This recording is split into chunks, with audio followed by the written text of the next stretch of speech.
Mortgage loans, business loans సులభంగా government private banks నుండి ఇప్పించబడును. Telugu states నుంచి యునైటెడ్ స్టేట్స్ దాకా వెడ్డింగ్ ఫోటోగ్రఫీకి ఆయన స్టాంప్ మార్క్ లాంటి వారు.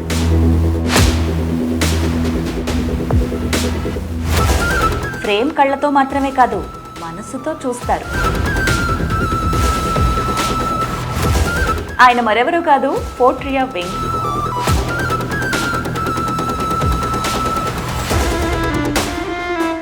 ఆయనే మన గెస్ట్. ఫోటోగ్రఫీ మెళకువలను ఎంతో మందికి ట్రైనింగ్ ఇచ్చి వారిని బెస్ట్ ఫోటోగ్రాఫర్స్ గా తీర్చిదిద్దిన పోట్రియా వెంకీ జర్నీ గురించి తెలుసుకుందాం.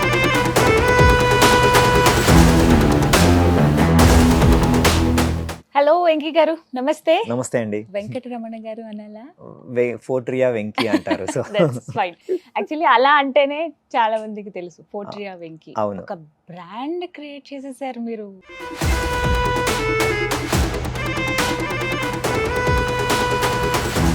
అంటే కామన్గా మనం చూస్తాము సినిమా వాళ్ళకి సంబంధించి హీరో, హీరోయిన్స్, డైరెక్టర్స్, ఇంకొంత దాటితే మిగతా టెక్నీషియన్స్ కానీ వీళ్ళు ప్రొడ్యూసర్స్ కానీ వీళ్ళకి ఒక ఫ్యాన్ బేస్ అంటూ ఉంటుంది. వాళ్ళు వస్తే వాళ్ళు ఉన్నారు అని అంటే ఆ సినిమాకి వెళ్ళిపోతారు, వాళ్ళు వచ్చారంటే ఆ ప్లేస్కి వెళ్తారు. బట్ పోట్రియా వెంకీ వస్తే వేలల్లో లక్షల్లో ప్రజలు వచ్చేస్తూ ఉన్నారు. పర్టికులర్గా ఫోటోగ్రాఫర్స్కి అయితే ఒక దేవుళ్ళ చూస్తారు. రీజన్ ఏంటి? ఫస్ట్ థింగ్ నా అదృష్టం అనుకోవాలి. ఓకే. సెకండ్, నేను ఎన్ని సంవత్సరాల నుంచి చేసిన నా హార్డ్ వర్క్. అంటే వాళ్ళు పోట్రియా వెంకీని చూస్తున్నారు అంటే నన్ను కాదు, నేను చేసిన వర్క్ని చూస్తున్నారు వాళ్ళు.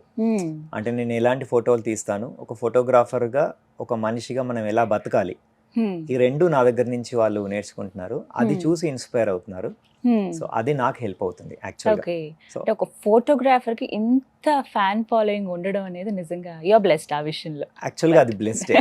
సో అంటే ఈ విషయంలో నేను స్ట్రాంగ్ గా నమ్మేది ఏంటంటే, when you focus on one thing, when you do that properly, so అప్పుడు అదే మిమ్మల్ని ఏ ప్లేస్ కింద తీసుకెళ్తుంది అన్న దానికి ఇది ప్రాపర్ ఎగ్జాంపుల్ అని నేను స్ట్రాంగ్ గా బిలీవ్ చేస్తాను యాక్చువల్గా. అంటే ఆ డెడికేషన్, మన కష్టం, ఇవన్నీ కూడా ఒకానొక టైంలో ప్రతిఫలం ఇస్తాయి అని అంటారు కదా, అది మీ జీవితం అని భావిస్తాను.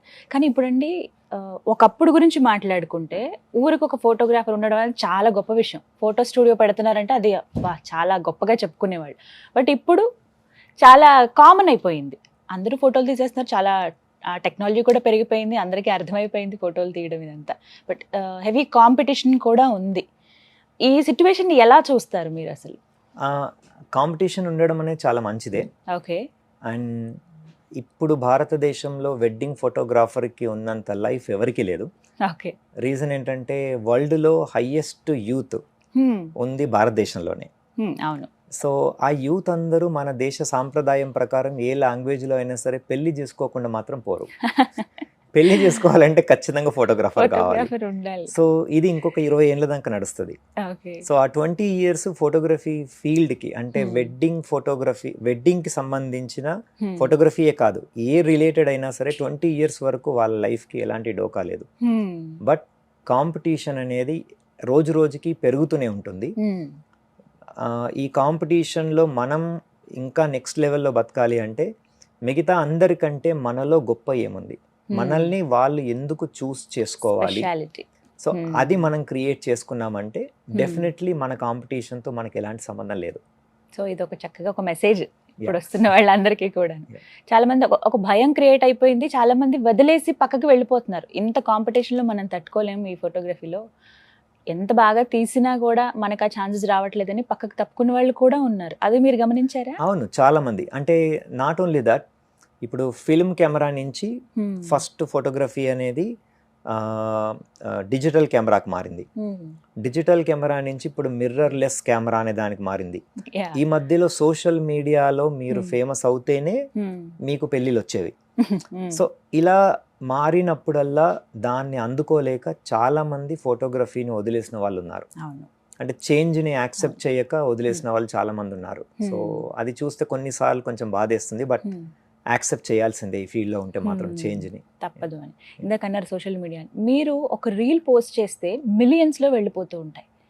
అంటే మళ్ళీ మిమ్మల్ని ఫాలో అయ్యేవాళ్ళు కానీ అవి చూసేవాళ్ళు కానీ పెద్ద పెద్ద సెలబ్రిటీలు, సినిమా వాళ్ళు, వీళ్ళేం కాదు, కామన్ పీపుల్ ఇప్పుడు నాలాగా చూసిన వాళ్ళలాగా కామన్ పీపులే చూస్తారు, వాళ్ళే మిలియన్స్ లో చూస్తారు. వాటికి రీజన్ ఏంటి అంత మిలియన్స్ లో వెళ్ళిపోవడానికి? మీరు పోస్ట్ చేయడం ఆలస్యం సార్, ఎందుకలా?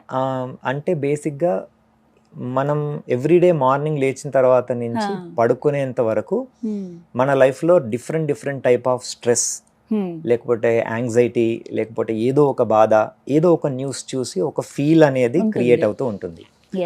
సో వాటన్నిటికంటే మనం చేసే వీడియో పెళ్ళిదే. పెళ్లి వీడియోనే నేను పెళ్లికి సంబంధించింది కాకుండా, అంటే ఫోటోగ్రఫీకి సంబంధించింది కాకుండా వేరే ఏది నేను పోస్ట్ చేయను. బట్ దాన్ని నేను ఫన్నీ వేలో పోస్ట్ చేస్తాను.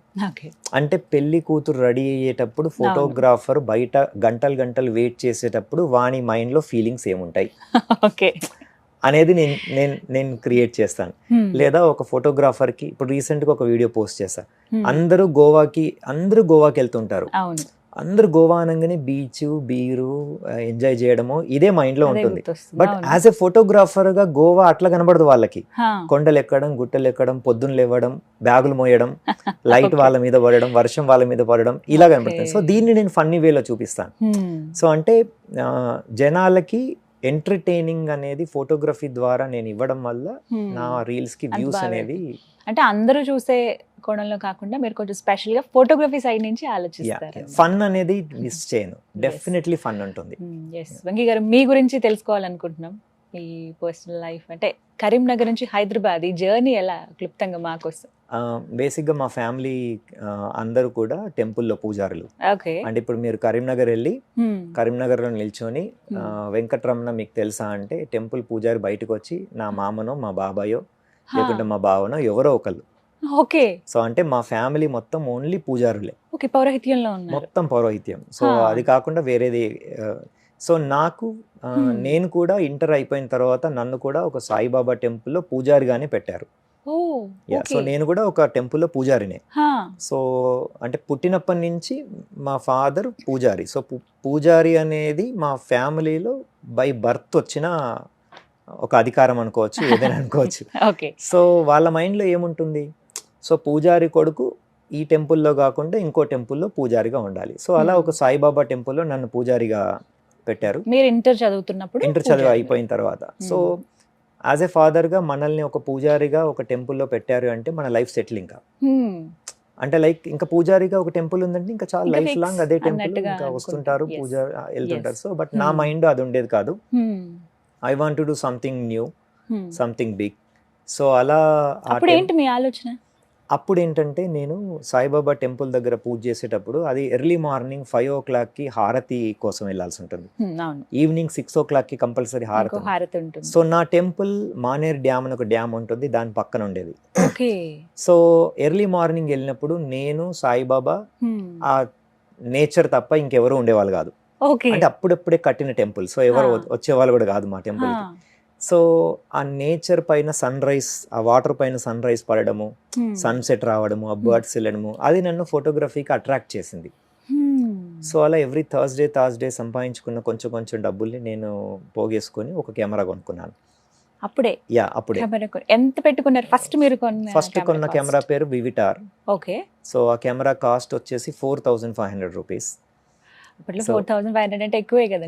అంటే నేను ఒక 1.5 year పట్టింది అది కెమెరా కొనుక్కోవడానికి. సో థర్స్డే వచ్చిన డబ్బులు, మంగళారతిలో డబ్బులు వేస్తారు కదా, సో వాటిని సంపాదించుకొని నేను కొనుక్కున్నాను.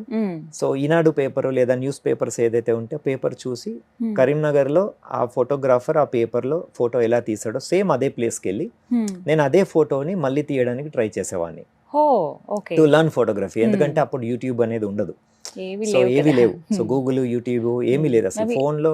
అరౌండ్ ఏ ఇయర్ అవ్వచ్చు? దిస్ ఈస్ అరౌండ్ 1998 లో. అప్పుడు ఏది ఉండదు. సో అసలు స్మార్ట్ ఫోన్ అనే కాన్సెప్ట్ కూడా ఉండదు. సో నేను ఆ పేపర్లో వచ్చిన ఫోటోని చూసి మళ్ళీ తీసి, మళ్ళీ మిస్టేక్స్ వస్తే మళ్ళీ తీసి అట్లా చేస్తూ ఉండేవాను అనమాట. అలా JNTU అనే దాంట్లో ఫోటోగ్రఫీ అనేది ఒకటి ఉంటుంది అనే సంగతి నేను న్యూస్ పేపర్ ద్వారా తెలుసుకున్నాను. సో అలా మాసప్ ట్యాంక్ లో ఉండే JNTUలో నేను ఫోటోగ్రఫీ చేశాను. It's 4 years course.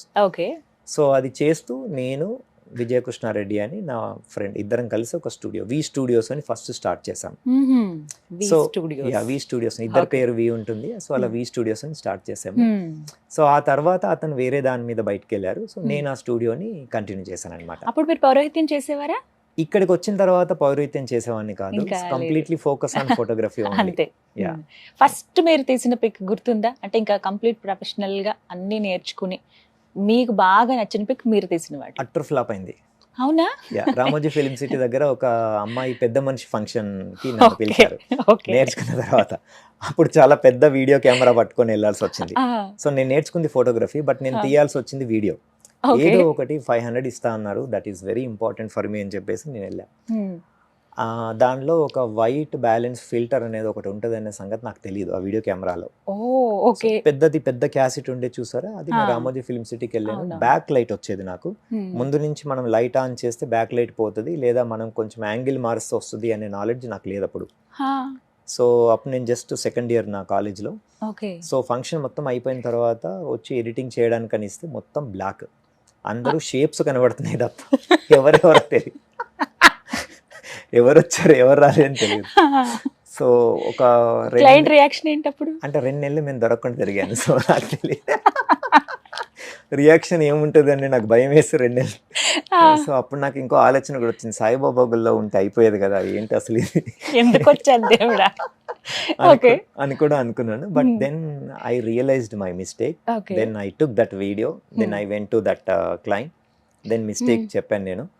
సో నా మిస్టేక్ జరిగింది, సేమ్ మళ్ళీ ఫోటో షూట్ చేస్తానని చెప్పి వాళ్ళ ఫ్యామిలీకి ఫోటో షూట్స్, నాకు ఫోటో స్ట్రెంగ్త్, సో మళ్ళీ వెళ్ళి ఫోటో షూట్స్ చేసి తన్నులు తినకుండా వచ్చింది ఆ సిచ్యువేషన్ నుంచి. పెద్ద సాహసం అది. కానీ మీరు మళ్ళీ వెళ్ళారు చూసారా, దట్స్ వెరీ గుడ్ అని చెప్పాలి ఆ విషయంలో. అంటే తప్పు ఇది జరిగింది అని మళ్ళీ వెళ్ళి చెప్పారు కదా. ఫస్ట్ భయం వేసింది, వెంటనే వెళ్దాం అనుకున్నాను, బట్ నాకు తెలియదు రియాక్షన్ ఎట్లా ఉంటుందో. ఓకే, సో మొదటిది చాలా చేదు అనుభవం అన్నమాట. ఆ తర్వాత నెక్స్ట్ తీసుకున్నది సక్సెస్ అయింది అమ్మాయి అని అంటే ఆ తర్వాత సక్సెస్ అనేది 1 day 2 days లో రాలేదండి. It's a for ever process. Even today also ఇంకా నేను నేర్చుకుంటూనే ఉన్నాను. This is my 24th year in this photography field. My God. Yeah, still I'm learning. అంటే అట్లా ఒక్కొక్క ఫోటో తీసుకుంటూ చేసిన మిస్టేక్స్ అన్ని ఎవ్రీడే నేర్చుకుంటూ వెళ్తున్నాను. అండ్ ఫోటోగ్రఫీ లాంటి ఫీల్డ్లో ఉండే ఒక చెడు ఏంటంటే, మంచి ఏంటంటే మనం నేర్చుకుంటే చాలా తొందరగా అర్థమవుతుంది. చెడు ఏంటంటే మనం నేర్చుకుందాం అనుకునే లోపు రేపు కొత్త టెక్నాలజీ వచ్చేస్తుంది. సో ఈ నేర్చుకుందంతా పోతుంది, మళ్ళీ కొత్త టెక్నాలజీతో మళ్ళీ నేర్చుకోవాల్సి ఉంటుంది. సో బట్ ఈ జర్నీ సినిమాల వైపు ఎలా వెళ్ళింది అసలు? అంటే కామన్ గా మనం అనుకుంటాం మెగా స్టార్ చిరంజీవి ఆయన పక్కన నటించాలి, ఒక్క అవకాశం వస్తే చాలు అని భావిస్తాం సినిమా ఇండస్ట్రీని. అలాంటిది మీకు తొలినాళ్లలోనే ఆ ఛాన్స్ రావడం, సెకండ్ మూవీ అసలు ఎలా జరిగింది ఆ టర్నింగ్ చెప్పండి. బేసిక్గా నేను ఫోటోలు తీసేటప్పుడు నార్మల్గా ఫోటోలు తీసేవాడిని. ఎంతసేపటికి నేను నా ఫ్రెండ్ విజయకృష్ణారెడ్డి ఫోటోలు, అతను నా ఫోటోలు తీయడమే అయిపోయింది. మా దగ్గరికి ఎవరు ఫోటోలు తీయడానికి వచ్చేవాళ్ళు కాదు, మీరే తీసుకునే. బయట వి స్టూడియోస్ అని బోర్డు పెట్టగానే వస్తారని మేము ఫీల్ అయ్యాం. మాకు తెలీదు అడ్వర్టైజ్మెంట్ అనేది ఒకటి ఉంటుంది, మనల్ని మనం అడ్వర్టైజ్మెంట్ చేసుకుంటేనే మన దగ్గరకు వస్తారో అనే నాలెడ్జ్ లేదు. కరెక్టే కదా. సరే, మామూలుగా మనం బయట స్టూడియోలో బోర్డు చూస్తాం కదా, కింద జనాలు ఉంటారు, పాస్పోర్ట్లు దిగడానికి వెళ్తుంటారు, బోర్డు పెడితే చాలు అనేదే ఉండే థాట్ ప్రాసెస్. సో అలా బోర్డు పెట్టాము, ఎవరు రాలేదు. సో అలా ఎవ్రీ మంత్ మేము రెంట్ పే చేయాలి. సో ఇది ఎట్లా అని ఆలోచిస్తూ then we got an idea that మూవీస్లో ట్రై చేసే వాళ్ళకి మనం ఫోటోలు తీస్తే దాని నుంచి మనం మూవీ వాళ్ళ దగ్గరికి వెళ్ళొచ్చు అనే ఒక థాట్ ప్రాసెస్. ఓకే. సో అలా నా ఫ్రెండ్స్కి, మా కాలేజీలో చదివే అమ్మాయిలకి అబ్బాయిలకి పోర్ట్ఫోలియోలు తీసి ఆల్బమ్ పట్టుకొని కృష్ణానగర్లో మంగా టిఫిన్ సెంటర్ అండి, ఇప్పుడు ఉందో లేదో నాకు తెలియదు. సో వెళ్ళి చాలా రోజులైంది. సో మంగా టిఫిన్ సెంటర్ దగ్గరికి ఎవ్రీడే మార్నింగ్ 7 AM వెళ్ళేవాళ్ళం ఆల్బమ్ పట్టుకొని. సో కొంతమందిని చూడంగానే మనకు అర్థమవుద్ది, వీళ్ళు సినిమా కోసం ట్రై చేస్తున్నారు. సో వాళ్ళ దగ్గరికి వెళ్ళి, అక్కడే ఇన్స్టిట్యూట్స్ ఉండేవి చాలా, నాగార్జున ఫిల్మ్ ఇన్స్టిట్యూట్ అని, ఇంకా విక్టరీ ఫిల్మ్ ఇన్స్టిట్యూట్స్ అని. ఫిల్మ్ ఇన్స్టిట్యూట్స్ ముందు టీ తాగడానికి ఎవరైతే వస్తారో వాళ్ళని మేము పట్టుకునే వాళ్ళం. ఇలా చూడండి పోర్ట్ఫోలియో, సో మేము సినిమా ఇలా తీస్తాము. సో అలా 100 మందికి చూపిస్తే ఒక్కళ్ళు ఒప్పుకునేవాళ్ళు, రండి మా my ఫొటోస్ God. తీయండి, ఎందుకంటే మాకు నేమ్ లేదు, Hmm. మేము ఎవరో కూడా తెలియదు ప్రపంచానికి. సో అంటే వాళ్ళు నమ్మాలి కదా, యా అది కూడా important. మాటలు మాట్లాడి చేసి మీకు ఇలా తీస్తామని చెప్పేసి మేము 1000 రూపీస్ చెప్తే వాళ్ళు 200కి అడిగేవాళ్ళు. Oh my God. దాంట్లో 100 ఇచ్చేవాళ్ళు ఫొటోస్ తీసాక. ఇంకా అందులో సగం. సో అంటే ఏదేమైనా మాకు వర్క్ కావాలి. సో దెన్ అప్పుడే మేము ఏదైనా, సో అలా మేము తీసిన ఫొటోస్ సినిమా ఆఫీసులకు వెళ్ళేవి. ఓ అలా. మా టార్గెట్ మేము తీసిన ఫొటోస్ సినిమా ఆఫీసులకు వెళ్ళాలి. ఇప్పుడు ఏముందండి, వాట్సాప్లో ఈమెయిల్లో చేస్తారు ఫొటోస్, క్షణాల్లో పంపించేస్తాము. లేదా ఇప్పుడు ఫొటోస్ తీయడం కూడా లేదు, వాట్సాప్లో వీడియో రికార్డ్ చేసి వాళ్ళ ఫోన్లో నుంచే పంపించేస్తారు. సో అట్లా ఈజీగా అయిపోతుంది. బట్ ఒకప్పుడు ఫోటో తీయాలి, ప్రొఫెషనల్ ఫోటోగ్రాఫర్ దగ్గరికి వెళ్ళాలి, స్టూడియో వెళ్ళాలి, ఆ ఫోటో వెనకాల వాళ్ళ ఫోన్ నెంబరు వాళ్ళ పేరు రాసి ఇవ్వాలి. అవును. సో అలా కొంతమంది అసిస్టెంట్ డైరెక్టర్స్ వీళ్ళందరూ మిగతా ఫొటోస్ అన్నిట్లలో కొన్ని ఫొటోస్ డిఫరెంట్గా కనబడడం స్టార్ట్ అయింది వాళ్ళకి. అంటే దాన్నే మార్క్ అంటారు, రెగ్యులర్ గా ఉండే ఫొటోస్ కాకుండా. ఎస్, సో ఎవర్రా ఈ ఫోటోలు తీసింది అని అడగడం స్టార్ట్ చేశారు. ఓకే. అలా సత్యం సినిమాకి డైరెక్షన్ చేస్తున్న సూర్యకిరణ్ డైరెక్టర్, అతను ఈ ఫొటోస్ ఏంటి రెగ్యులర్ ఫొటోస్ లా కాకుండా కొంచెం లైటింగ్ గురించి ఎక్స్ప్రెషన్స్ చేస్తూ కొంచెం వీడికి ఎవరికో తెలివి ఉన్నట్టుంది అని చెప్పేసి నన్ను పిలిపించారు. ఓ సూపర్. అంటే అతని మూవీస్ పని మాట్లాడింది అక్కడ. ఎగ్జాక్ట్లీ, ఫస్ట్ నుంచి నేను నమ్ముకుంది అదే, మన పనే మనం మాట్లాడాలనేది డే 1 నుంచి నేను ఫిక్స్ అయింది. సో అలా నన్ను పిలిచారు. పిలిచినప్పుడు నేను అలా చాలా ఫన్నీగా చాలా సరదాగా ఉండే పర్సన్ని. సో చాలా జోవియల్గా ఉంటాను నేను. సో అలా నేను మాట్లాడుతూ ఫోటోలు తీస్తూ ఆ మూవీ కోసం ఎవరెవరైతే పని చేస్తున్నారో సత్యం రాజేష్ అని, మిగతా వాళ్ళందరికీ హీరోయిన్స్ సుమంత్ గారు, జెనీలియా, వీళ్ళందరికీ నేను ఫోటోషూట్స్ చేసేవాడిని నా స్టూడియోస్లో. సో అలా నేను సినిమాలకు ఫోటోలు తీస్తూ ఇలా ఉండడం వల్ల డైరెక్టర్స్ వీళ్ళందరూ నాకు చాలా క్లోజ్ ఫ్రెండ్స్ అయ్యారు. అంటే ఒకప్పుడు ఇప్పుడున్న టాప్ హీరోయిన్స్ డైరెక్టర్స్ అప్పట్లో అందరూ 0 నుంచి స్టార్ట్ అయ్యారు, వాళ్ళలో నేను ఒకరిని. సో అలా మేమందరం ఒకేసారి గ్రో అయ్యేసరికి వాళ్ళందరితో పాటు నేను గ్రో అయ్యాను. అంటే లైక్ మంచి సహవాసం చేస్తే వచ్చే లాభం అనేది ఒకటి ఉంటుంది చూసారా, అలా నాకు కలిసి వచ్చింది. అది నా వర్క్ వల్లే కలిసి వచ్చింది. సో అలా నేను ఫొటోస్ తీస్తూ ఉన్నప్పుడు ఒకానొక టైంలో సత్యం మూవీలో నేను చేయాల్సిన క్యారెక్టర్ ఎవరైతే ఉన్నారో అతను రేప్ షూటింగ్ ఉంది అనగా రాలేదు, చెన్నై నుంచి రావాలి. యాక్చువల్లీ మిమ్మల్ని అనుకోలేదు, వేరే వాళ్ళని అనుకున్నారు. నేను ఆ సినిమాలో లేను, నాకు సంబంధమే లేదు ఆ సినిమాతో. అసలు నాకు యాక్టింగ్ తో సంబంధం లేదు నా లైఫ్ లో. నా పని ఫోటోలు తీయడం.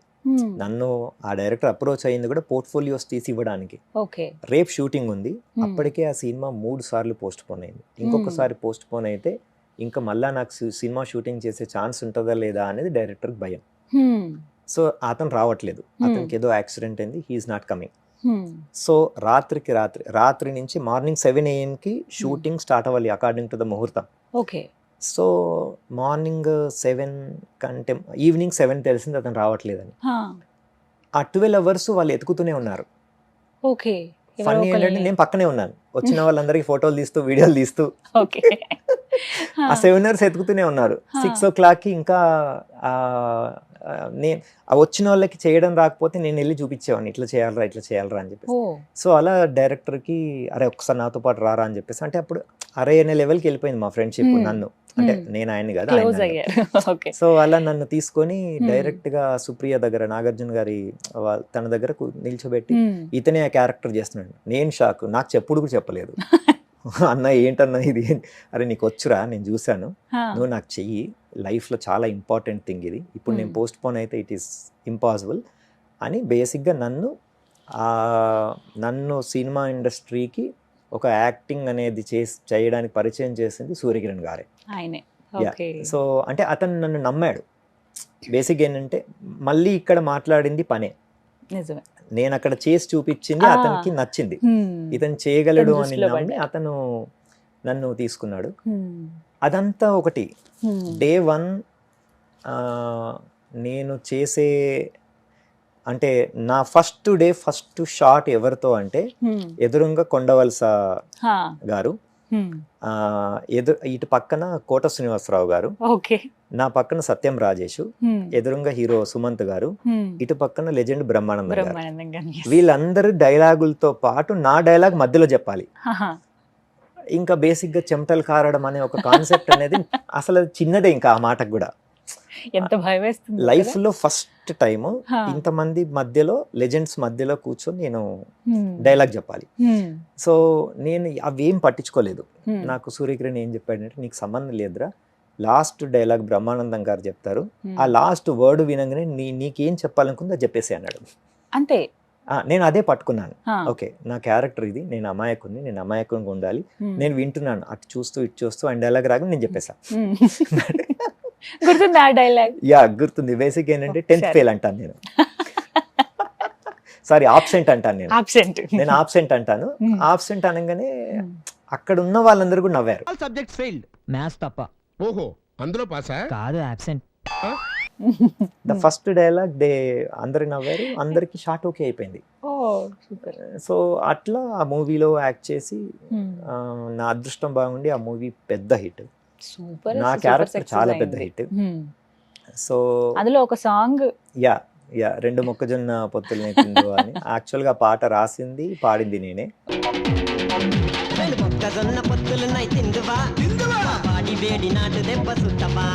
సూపర్.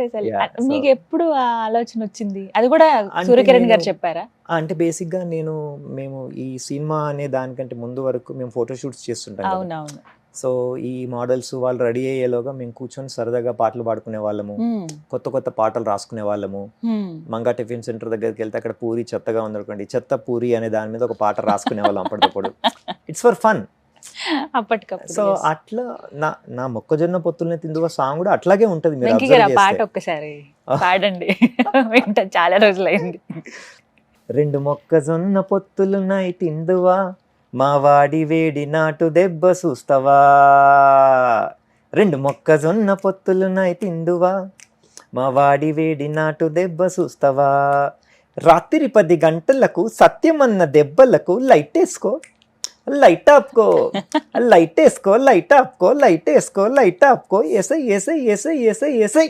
రెండు మొక్కజొన్న పొత్తులున్నాయి తిందువా, మా వాడి వేడి నాటు దెబ్బ చూస్తావా. రెండు మొక్క రెండు మొక్క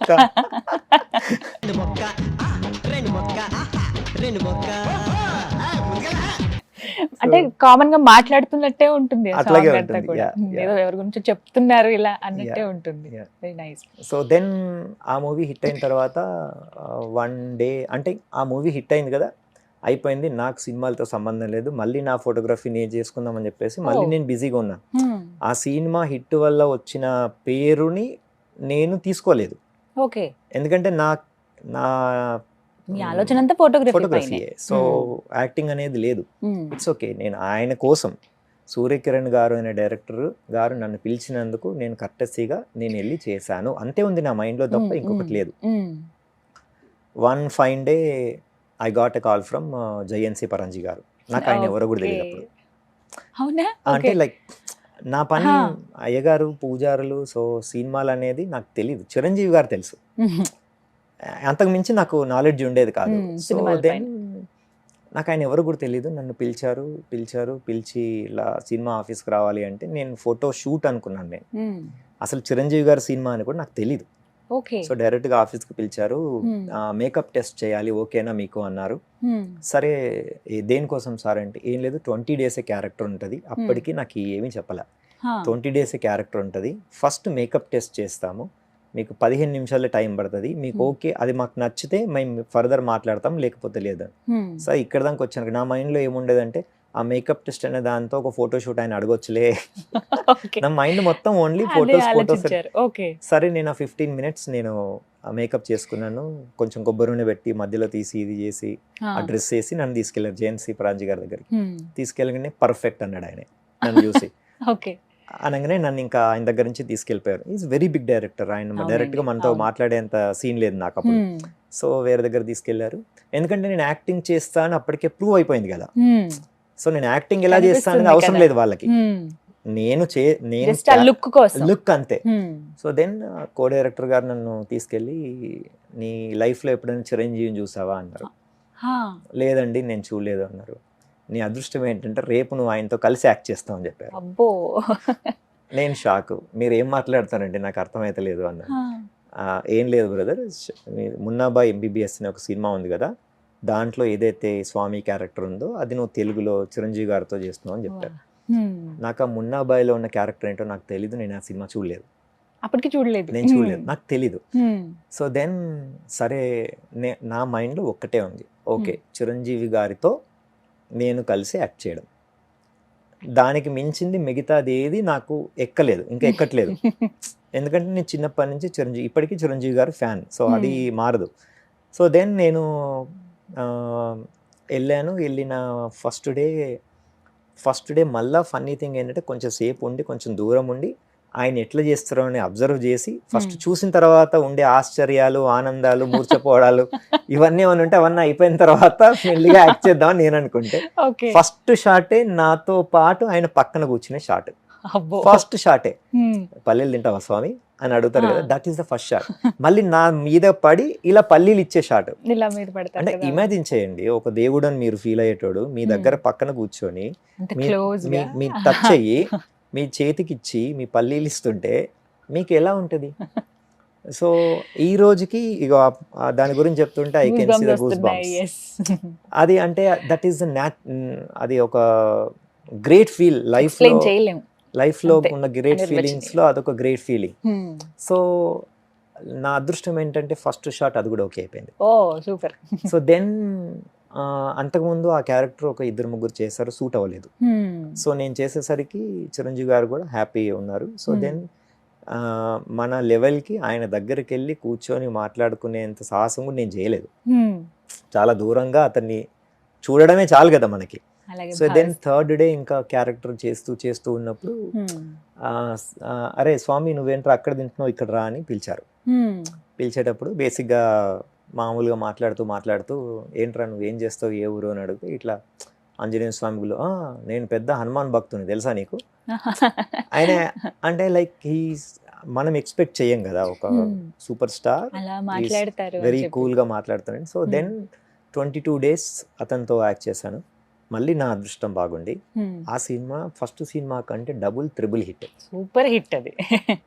సో దెన్ నాకు ఇంకా దారుణంగా సినిమా సంబంధించిన రావడం స్టార్ట్ అయ్యాయి. యాక్టింగ్ క్యారెక్టర్స్ నాకు తెలీదు, ఒక మేనేజర్ అనే ఒక పర్సన్ ఉండాలి, అతను ఉంటే అతను పెట్టుకోవాలి, ఇదంతా చేయాలి. ఎందుకంటే నాకు ఇదంతా అవసరం లేదు, నాకు మళ్ళీ నేను ఫోటోగ్రఫీయే చేయాలనేది నా మైండ్లో ఉండే. కట్ చేస్తే థర్డ్ ఫిల్మ్ జల్సా.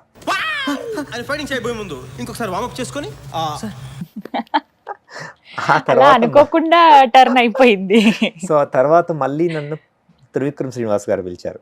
ఓకే, ఇలా ఒక మూవీలో ఒక క్యారెక్టర్ ఉంది, can you do that. So నాకు ఆ ప్రాసెస్ నచ్చింది, because I'm learning that camera techniques while I'm acting. మిగతా కూడా మీరు నేర్చుకునేవారు? నేను అప్పటికి ఇంకా నేను ఫోటోగ్రఫీలోనే ఉన్నాను, ఫోటోగ్రఫీ చేస్తూనే ఉన్నాను. సో వైల్ ఐఎమ్ ఆ గ్యాప్ లో కూర్చున్నప్పుడు I'm observing that camera techniques ఇవన్నీ. సో ఓకే నాకు ఇది నచ్చింది, process I liked it. So then I said okay I'm okay. So then Pawan Kalyan గారితో మళ్ళీ day 1 ఆయనతోటే డైరెక్ట్. నా అదృష్టం ఏంటంటే నేను చేసే ప్రతి క్యారెక్టర్ కూడా డైరెక్ట్ హీరోతో డైరెక్ట్ నేను మాత్రమే. అది నాకు తెలిసి స్టెరీర్ క్యారెక్టర్ స్టార్టింగ్ లో ఎవ్వరికి వచ్చి ఉండదు అంత. సో అది అదృష్టం. సో అట్లా నేను చేశాను. ఆ తర్వాత కూడా ఒక 7-8 ఫిల్మ్స్ చేశాను. బట్ అలా చేస్తున్నప్పుడు నాకు సిమిలర్గా సేమ్ క్యారెక్టర్స్ రావడం స్టార్ట్ అయ్యాయి. అంటే అప్పట్లో మూవీస్ కూడా సేమ్ హీరోకి 4 ఫ్రెండ్స్, 4 ఫ్రెండ్స్ లో నేను ఒకని అలా ఉండేవి. సో అది సో నేను అట్లా ఆలోచిస్తూ ఉంటే ఇప్పుడైతే బాగానే ఉంది, వాట్ అబౌట్ ఆఫ్టర్ 4 years ఇలా 4 ఫ్రెండ్స్ అనే క్యారెక్టర్ నాకు వస్తూ ఉంటే అప్పుడు నా ఫోటోగ్రఫీ నేనేం చేయాలి? నేను నమ్మి కరీంనగర్ నుంచి హైదరాబాద్ వచ్చింది ఫోటోగ్రఫీ కోసం. Then I decided that okay not to do acting, దాన్ని స్టాప్ చేసి దెన్ ఐ ఫోటోగ్రఫీ మీద ఎక్కువ ఫోకస్ చేయడం స్టార్ట్ చేశారండి. సో మనం వచ్చిన పని ఏంటనేది ఇంకా అలా. ఓవరాల్ ఎన్ని మూవీస్ చేశారండి? ఒక 14 మూవీస్ చేశానండి. ఎప్పుడన్నా రిగ్రెట్ ఫీల్ అయ్యారా సినిమాల విషయంలో? అనవసరంగా చేశాను క్యారెక్టర్ అని చెప్పి అలా ఏమైనా అనిపించింది? లేదు సినిమాల పరంగా అంటే బేసిక్ గా నేను ఎవ్రీ డే నేర్చుకునే ప్రాసెస్ లోనే ఉన్నాను. ఓకే, నేను మూవీస్ లో యాక్ట్ చేయడం వెనకాల నా మైండ్ లో ఉంది కెమెరా వెనకాల లైట్ ఎక్కడ పెడుతున్నారు, ఏ లెన్స్ వాడుతున్నారు, ఎందుకు వాడుతున్నారు. ఫోటోగ్రఫీ వీడియో అయినా ఫోటో అయినా సేమ్ అండి.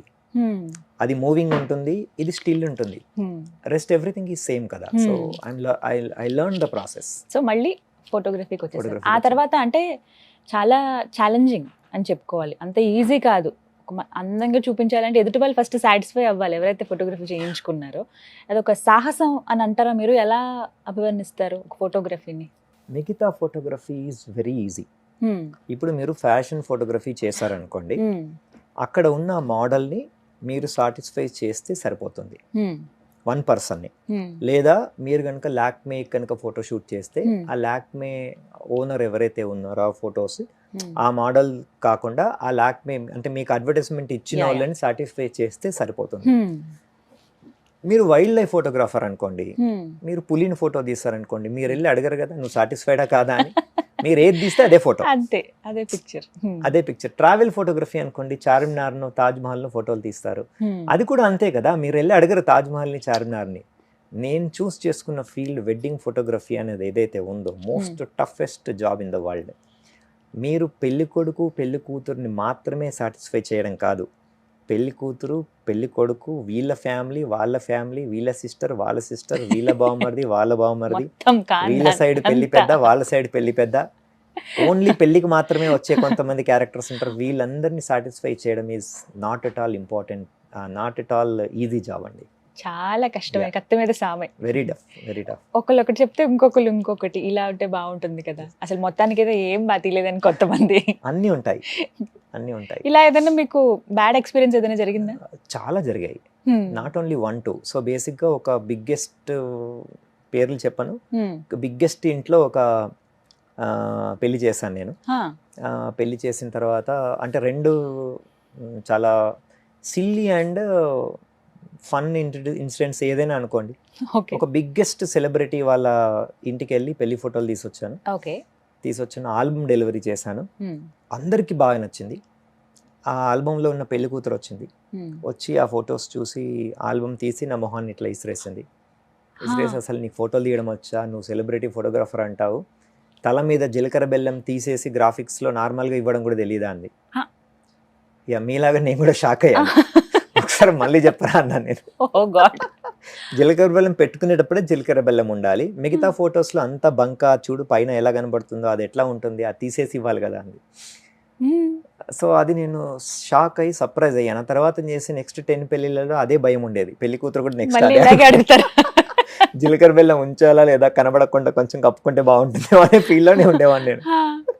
తర్వాత ఇంకొక ఇన్సిడెంట్, ఒక బిగ్గెస్ట్ హౌస్లో జూబ్లీ హిల్స్లో ఒక పెద్ద హౌస్లో ఫోటోషూట్ చేశాను.